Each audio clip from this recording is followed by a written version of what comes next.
ہمارے علماء نے لکھا کہ ماں بچھڑے بیٹے کا اتنا انتظار نہیں کرتی جتنا اللہ اپنے بگڑے ہوئے بندے کا انتظار کرتے ہیں. اسی لیے تو قرآن مجید میں فرمایا یا ایھا الانسان ما غرک بربک الکریم، اے انسان تجھے تیرے کریم پروردگار سے کس چیز نے دھوکے میں ڈال دیا. جیسے ماں بچے کو سمجھا رہی ہوتی ہے بیٹا ماما سے روٹھا نہیں کرتے، ماما سے دور نہیں ہوا کرتے.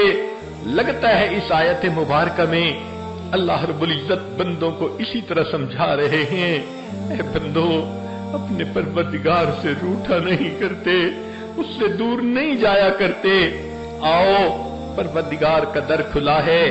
حقیقت بات تو یہ ہے جو رب کریم کے دروازے سے پیٹھ پھیر کے جاتا، آداب شاہانہ کا تقاضا یہ تھا اس بندے کی پشت میں ایک لات لگوائی دی جاتی اور اس کے لیے دروازے کو بند کر دیا جاتا. وہ بدبخت میرے دروازے کو پیٹھ پھیر کے جا رہا ہے، اب یہ دروازہ ہمیشہ کے لیے بند کر دیا. مگر اللہ رب العزت ایسا تو نہیں کرتے، دروازہ کھلا رکھتے ہیں، بندے کو چاہتے ہیں کہ میرے در پر آئے. بلکہ علماء نے لکھا ہے ایک نوجوان جس نے ساری زندگی شیطانی شہوانی نفسانی کاموں میں گزار دی، حتیٰ کہ بڑھاپا آ گیا، نوکری نہ رہی، کوئی کمانے کا ذریعہ نہ رہا، اولاد تھی نہیں، بیوی بھی فوت ہو گئی. اب وہ اکیلا کسی رشتہ دار کے گھر میں پڑا رہتا ہے. تو وہ بندہ جس کے پاس نہ مال ہے نہ جمال ہے نہ دنیا کی کوئی اور چیز ہے، ہر وقت کھانستا رہتا ہے. اس کو رشتہ دار بھی کہتا ہے اے بوڑھے تمہارے کھانسنے کی وجہ سے میرے بچے پریشان ہوتے ہیں، چلے جاؤ یہاں سے. اس نے بھی دھکا دے دیا تو اس وقت وہ بوڑھا اس گھر سے نکلتا ہے، ہاتھ میں لاٹھی پکڑی ہوئی ہے، کمر ٹیڑھی ہو گئی، اب ہانپتا ہوا کانپتا ہوا چلتا ہوا سوچتا ہے کہاں جاؤں، کوئی در نہیں، کوئی گھر نہیں، محبت کرنے والی بیوی نہیں، اولاد نہیں، میں اکیلا ہوں، بے سہارا ہوں. اس وقت تجھے خدا کا در یاد آتا ہے کہ چلو میں اللہ کے گھر جاتا ہوں. اب یہ بندہ جب مسجد میں آتا ہے اللہ رب العزت اسے تانے نہیں دیتے. جب جوانی تھی تجھے مسجد اس وقت کیوں نہ یاد آئی؟ جب مال تھا تجھے مسجد کیوں نہ یاد آئی؟ جب حسن و جمال تھا کیوں مسجد یاد نہ آئی؟ اب تیرے پاس ہے کیا؟ جسم پہ بوٹی نہیں، پیٹ میں آنت نہیں، اب تمہیں میرے پاس آنے کا وقت آیا. اللہ تعالیٰ اس بوڑھے کو بھی کوئی تانا نہیں دیتے. جب وہ اس بڑھاپے میں اللہ رب العزت کے گھر کی طرف آتا ہے اللہ فرماتے ہیں میرے بندے تو نے زندگی میں احساس تو کر لیا کوئی تیرا پروردگار ہے، کوئی تو تیرا ہے جسے تو اپنا کہہ سکتا ہے. اے میرے بندے آ، ایک بالشت آئے گا، میری رحمت تیری طرف 2 بالش چلے گی. وَإِنْ أَتَانِي يَمْشِي أَتَيْتُهُ هَرْوَلًا، تو چل کے آئے گا میری رحمت تیری طرف دوڑ کے جائے گی. اس اللہ کی رحمتوں پہ قربان جائیں جو اپنے بندے کا اس حد تک انتظار فرماتے ہیں. اے کریم آقا آپ کتنا محبت کرنے والے پروردگار ہیں. چنانچہ علماء نے لکھا ہے اللہ رب العزت نے اپنی رحمت کے 1000 حصے کیے، ایک حصہ اس نے دنیا میں اتارا. اس حصے کی وجہ سے آپس میں تم محبتیں دیکھتے ہو. 999 حصے رحمت قیامت کے دن ایمان والوں کے لیے ظاہر ہوگی. اب اگر ماں کو کہا جائے تیرے بچے کو تکلیف دیتے ہیں تو ماں کبھی گوارا نہیں کر سکتی. مشہور واقعہ ہے کہ ایک مرتبہ نبی علیہ الصلوۃ والسلام کو اطلاع ملی کہ علقمہ رضی اللہ عنہ نوجوان ہیں، روح قبض نہیں ہو رہی. نبی علیہ السلام بلال اور صہیب کو ساتھ لے کر ان کے پاس آئے. پتہ چلا کسی وجہ سے ماں ناراض ہے. نبی علیہ السلام نے اس کی والدہ کو کہا آپ بچے سے راضی ہو جائیں. وہ کہنے لگی میں ہرگز نہیں ہوں گی، میرا دل بہت خفا ہے. جب ماں نے انکار کر دیا نبی علیہ السلام نے اپنے صحابہ سے کہا کہ جاؤ لکڑیاں کاٹ کے لاؤ.